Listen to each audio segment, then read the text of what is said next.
todos! Hoje, como sugestão de leitura do Evangelho segundo o Espiritismo, capítulo 9, itens 8, 9 e 10. Obediência e resignação. Item 8. A doutrina de Jesus ensina em todos os seus pontos a obediência e a resignação, duas virtudes companheiras da doçura e muito ativas, se bem os homens erradamente as confundam com a negação do sentimento e da vontade. A obediência é o consentimento da razão. A resignação é o consentimento do coração, forças ativas ambas, porquanto carregam o fardo das provações que a revolta insensata deixa cair. O pusilânime não pode ser resignado, do mesmo modo que o orgulhoso e o egoísta não podem ser obedientes. Jesus foi a encarnação dessas virtudes que a antiguidade material desprezava. Ele veio no momento em que a sociedade romana perecia nos desfalecimentos da corrupção. Veio fazer que, no seio da humanidade deprimida, brilhassem os triunfos do sacrifício e da renúncia carnal. Cada época é marcada, assim, com o cunho da virtude ou do vício que a tem de salvar ou perder. A virtude da vossa geração é a atividade intelectual. Seu vício é a indiferença moral. Digo apenas atividade, porque o gênio se eleva de repente e descobre por si só horizontes que a multidão somente mais tarde verá. Enquanto que a atividade é a reunião dos esforços de todos para atingir um fim menos brilhante, mas que prova a elevação intelectual de uma época. Submetei-vos à impulsão que vimos dar aos vossos espíritos. Obedecei à grande lei do progresso, que é a palavra da vossa geração. Ai do espírito preguiçoso, ai daquele que cerra o seu entendimento, ai dele, porquanto nós, que somos os guias da humanidade em marcha, lhe aplicaremos o látego e lhe submeteremos à vontade rebelde, por meio da duplação do freio e da espora. Toda a resistência orgulhosa terá de, cedo ou tarde, ser vencida. Bem-aventurados, no entanto, os que são brandos, pois prestarão dócil ouvido aos ensinos. Mensagem enviada por Lázaro em Paris em 1863. A cólera. Item 9. O orgulho vos induz a julgar-vos mais do que sois, a não suportardes uma comparação que vos possa rebaixar, a vos considerardes, ao contrário, tão acima dos vossos irmãos, quer em espírito, quer em posição social, quer mesmo em vantagens pessoais, que o menor paralelo vos irrita e aborrece. Que sucede então? Entregai-vos à cólera. Pesquisai a origem desses acessos de demência passageira que vos assemelham ao bruto, fazendo-vos perder o sangue frio e a razão. Pesquisai e, quase sempre, deparareis com o orgulho ferido. Que é que vos faz repelir, coléricos, os mais ponderados conselhos, senão o orgulho ferido por uma contradição? Até mesmo as impaciências, que se originam de contrariedades muitas vezes pueris, decorrem da importância que cada um liga à sua personalidade, diante da qual entende que todos se devem dobrar. Em seu frenesi, o homem colérico a tudo se atira, à natureza bruta, aos objetos inanimados, quebrando-os porque lhe não obedecem. Ah, se nesses momentos pudesse ele observar-se a sangue frio, ou teria medo de si próprio, ou bem ridículo se acharia. Imagine ele por aí, que impressão produzirá nos outros. Quando não fosse pelo respeito que deve a si mesmo, cumpria-lhe esforçar-se por vencer um pendor que o torna objeto de piedade. Se ponderasse que a cólera nada remendeia, que lhe altera a saúde e compromete até a vida, reconheceria ser ele próprio a sua primeira vítima. Mas outra consideração, sobretudo, deverá contê-lo. a de que torna infelizes todos os que o cercam. Se tem coração, não lhe será motivo de remorso fazer que sofram os entes a quem mais ama?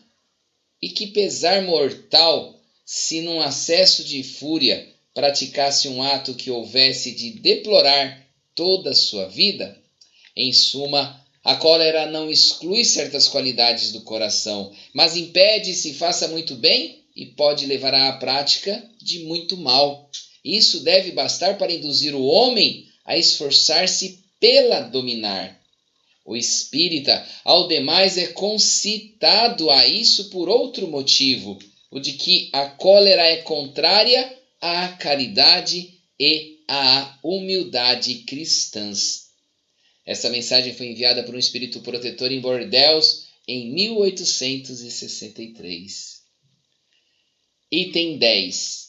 Segundo a ideia falsíssima de que lhe não é possível reformar a sua própria natureza, o homem se julga dispensado de empregar esforços para se corrigir dos defeitos em que, de boa vontade, se compraz, ou que exigiriam muita perseverança para serem extirpados. É assim, por exemplo, que o indivíduo propenso a encolarizar-se quase sempre se desculpa com seu temperamento. Em vez de se confessar culpado, lança a culpa ao seu organismo, acusando a Deus dessa forma de suas próprias faltas.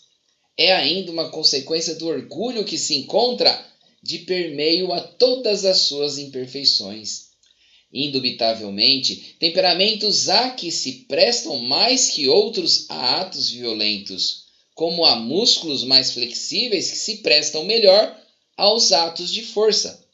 Não acrediteis, porém, que aí resida a causa primordial da cólera, e persuadi-vos de que um espírito pacífico, ainda que num corpo bilioso, será sempre pacífico, e que um espírito violento, mesmo num corpo linfático, não será brando.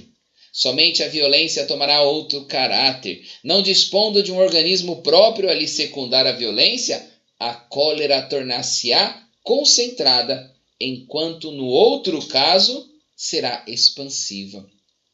O corpo não dá cólera àquele que não a tem, do mesmo modo que não dá aos outros vícios. Todas as virtudes e todos os vícios são inerentes ao espírito. A não ser assim, onde estariam o mérito e a responsabilidade? O homem deformado não pode tornar-se direito, porque o espírito nisso não pode atuar, mas pode modificar o que é do espírito, quando o que quer com vontade firme. Não vos mostra a experiência a vós espíritas, até onde é capaz de ir o poder da vontade, pelas transformações verdadeiras miraculosas que se operam sobre as vossas vistas? Compenetrai-vos, pois, de que o homem não se conserva vicioso, senão porque quer permanecer vicioso, de que aquele que queira corrigir-se sempre o pode. De outro modo, não existiria para o homem a lei do progresso. Mensagem enviada por Hahnemann, Paris, 1863. E assim encerramos a leitura do dia de hoje. Fique agora com os comentários. Até mais, tchau, tchau. Olá a todos, bom dia. Vamos para mais Evangelho segundo o Espiritismo, continuando o capítulo 9. Bem-aventurados os que são brandos e pacíficos. Hoje teremos o item 8, obediência e resignação. Seguimos com as instruções dos Espíritos que nos orientam sobre as virtudes ensinadas e exemplificadas por Jesus. Sabemos que Jesus veio trazer as leis morais indispensáveis ao progresso moral da humanidade da Terra, que devem primeiro se desenvolver na mente e no coração de cada espírito, encarnado ou desencarnado, pela vontade de cada um. Jesus não renasceria na Terra para agir conosco, que somos seus irmãos imperfeitos, com métodos de exigência pela força, pelo temor, sem nos dar a compreensão. Ele não ensinou apenas pela autoridade de quem as exige, Ele exemplificou sua obediência e a sua resignação perante as leis divinas. Como nós estamos em construção, somos espíritos em evolução e temos a ideia do que seria a obediência e a resignação, pois são atos e ações de quem age segundo a vontade de alguém, submetendo-se a essa vontade. O cristão se submete às leis divinas porque confia no seu Criador. Então compreendemos que a obediência e resignação são virtudes que se expressam em ações muito ativas e difíceis para a maioria de nós, porque refletem numa confiança plena em Deus e em suas leis. Obedecer e resignar-se como Jesus fez. E Lázaro nos instrui que a obediência é o consentimento da razão e a resignação é o consentimento do coração. Daí, entendemos que não se trata de uma obediência cega, em que possa ser jogada a responsabilidade nas mãos de outrem, com a desculpa de que ele pediu e eu só estou sendo obediente sem realmente me responsabilizar pelo próprio ato feito. Consentimento da razão significa estar consciente dos deveres que nos competem, como filhos de Deus e como seres imortais. É estar comprometido com nossas próprias atitudes. Obedecer deve ser uma virtude ativa. Como espíritos em aprendizado, dentro da experiência humana, carregamos em nós muitos instintos ainda mal direcionados. Ainda necessitamos trabalhar. Preconceitos ainda não superamos. Isso nos traz certa dificuldade em lidarmos com o orgulho e com o egoísmo. Dificuldades em aceitar, por exemplo, os próprios erros e a condição de responder por eles. Achamos mais fácil e mais cômodo obedecer a uns instintos primitivos. Mas a lei de Deus está inscrita em nossas consciências. E é preciso dar mais atenção às intuições para conscientemente agir conforme essa percepção divina. Na obediência e resignação, o homem de hoje esforça-se para atender às leis morais trazidas por Jesus, pelo consentimento da razão e da sensibilidade.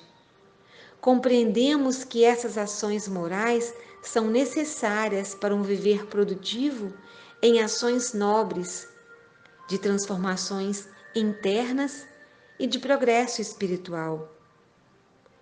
Assim, entendemos que as causas das dores e sofrimentos da terra estão dentro de nós, que as ações externas, as situações e os acontecimentos apenas nos estimulam nessa reação íntima, e isso está em cada um de nós. Nos esforçar pela compreensão e aceitação de nós mesmos, buscando a resignação. E o que seria essa busca? Isto é, não reclamar, não se revoltar, não se desesperar, porque sabemos que esses males são necessários ao nosso progresso espiritual. E temos, no início do segundo parágrafo, uma frase muito interessante para a nossa reflexão. Cada época é marcada assim, com o cunho da virtude ou do vício que a tem de salvar ou perder. A virtude da vossa geração é a atividade intelectual. Seu vício é a indiferença moral. Ou seja, buscarmos a obediência e resignação em todas as circunstâncias. E aí teremos a interpretação do sofrimento para que este nos sirva de estímulo à autoeducação. Mas é necessário o conhecimento e a compreensão de que Deus não castiga nem premia, que ninguém sofre por erros de outrem, se neles não teve participação direta ou indireta. Somente com este entendimento, a resignação e o propósito de reparação vão atenuar os sofrimentos e fortalecer nossas almas em provações. A resignação compreende que a dor é uma advertência, é um chamamento, é um alerta de que algo está em desequilíbrio. E é neste enfoque que vamos encontrar a causa de uma aceitação dos reveses da vida sem revolta, sem raiva, à procura de uma solução positiva para cada situação. Meus irmãos e minhas irmãs, fomos convocados a darmos o nosso melhor junto às pessoas com as quais convivemos. Nossas famílias, amigos, conhecidos do dia a dia, do trabalho, da comunidade, da doutrina, enfim, todos. Seja lá onde estivermos colocados, seja lá quais as circunstâncias na qual vivemos nesta encarnação. Que sejamos nós os portadores das virtudes ensinadas e exemplificadas por Jesus. Que o ensinamento de hoje seja uma constante em nossos pensamentos, em nossos sentimentos, que possamos ter nestes ensinamentos a consciência de que estamos seguindo Jesus. E que a paz do nosso Mestre seja uma constante no dia de hoje. Que assim seja. Bom dia a todos. Vamos continuar o Evangelho segundo o Espiritismo. Hoje, capítulo 9, itens 9 e 10, a cólera. Com estes itens, encerraremos hoje o capítulo 9, onde temos a contribuição no item 9 de um espírito protetor e no item 10 de Hahnemann.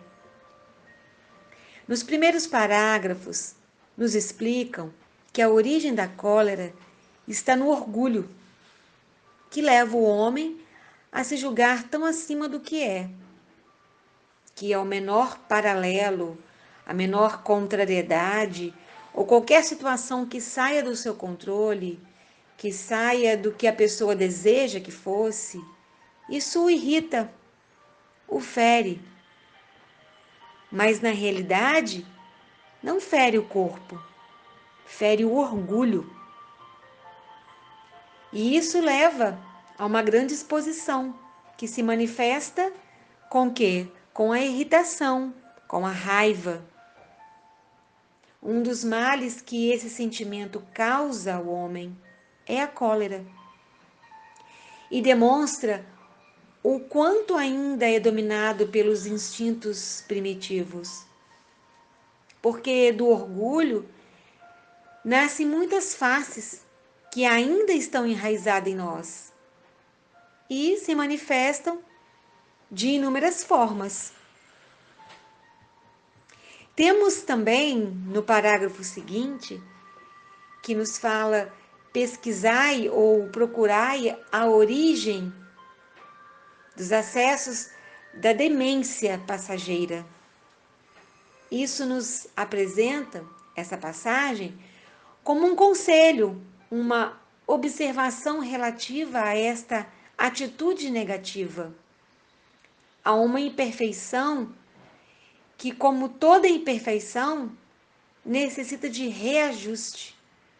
Procurai a origem, acessos da demência passageira.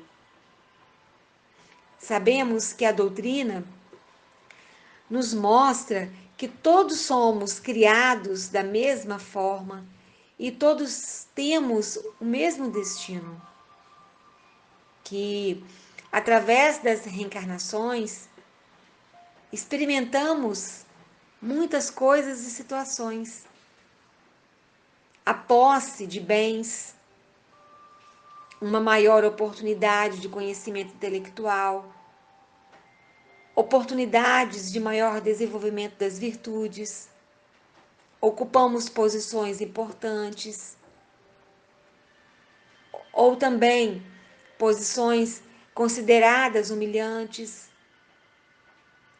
Fazemos então desaparecer qualquer motivo que poderia justificar o orgulho. Através das inúmeras encarnações, nós desenvolvemos o orgulho e mantendo, mesmo quando não existe um motivo aparente para esse sentimento. Se as existências na Terra se constituem de pequenos períodos que nos servem para o nosso desenvolvimento espiritual, e em muitas diferentes experiências. E também sabemos que a morte finda com todo o valor material. Então, por que orgulhar-se? De que vamos orgulhar? Qual é o motivo de mantermos o orgulho? Precisamos eliminar de nós. Eliminar o orgulho, que juntamente com o egoísmo, constituem as duas chagas que impedem o nosso progresso e que causam todos os males. E a cólera está inclusa dentro destas chagas. A cólera pode ser sentida de duas maneiras: compulsiva e gritante, e a íntima e surda. Ambas definindo causas de efeitos diferentes por trás de outros acontecimentos que alinham a todos nós espíritos encarnados e desencarnados. Passamos por crises nervosas e isso nos alinham de forma externa ou interna, nos alinham às imperfeições e nos impedem a progressão. Sabemos que a cólera não resolve os problemas evolutivos e nada mais significa do que um traço de recordações dos primórdios, de vidas antigas, de expressões grosseiras. E a energia serena que edifica sempre na construção dos sentimentos purificadores desalinham com a cólera, porque ela é impulsiva. Ela combate os movimentos necessários. A cólera é um veneno para a alma, que depois desperta no coração o arrependimento, a vergonha. Então, sabemos que o Evangelho afirma que a cólera nada resolve, que ela altera a saúde de forma negativa, comprometendo a própria existência, sendo o colérico a sua primeira vítima. Quando despertamos a cólera, somos nós a primeira vítima. E, infelizmente, tornando infelizes todos os que nos cercam, causando graves consequências. A cólera não exclui certas qualidades dos nossos corações, mas impede que se faça o bem, podendo com isso fazer muito mal. E a cólera deve ser combatida na sua causa primeira, que é o orgulho. No esforço que temos da constância, do desenvolvimento da humildade, no desenvolvimento do amor. E Hahnemann afirma que não há dúvida que existem temperamentos que se prestam melhor aos atos de violência. Todavia, um espírito pacífico, mesmo num corpo bilioso, será sempre pacífico. A causa da cólera está no espírito e não no corpo. O corpo não dá impulsos de cólera a quem não os tem, como não dá outros vícios. Todas as virtudes e todos os vícios são inerentes ao espírito. Então, onde estariam o mérito e a responsabilidade? E o autor termina a mensagem: dizei, pois, que o homem só permanece vicioso porque o quer, mas que aquele que deseja corrigir-se sempre o pode fazer. De outra maneira, a lei do progresso não existiria para o homem, deixando assim a entender que somos unicamente responsáveis pelos nossos atos. E também devemos lembrar das consequências dos nossos atos. Vamos rever e conceituar as nossas emoções e os nossos sentimentos. Que o Evangelho de hoje possa nos trazer a condução de melhor fazermos as nossas avaliações, de melhor sentirmos em como estamos conduzindo a esta divina oportunidade, a essa experiência que temos com nossas vidas, oportunidades divinas que nosso Pai Criador nos oferece.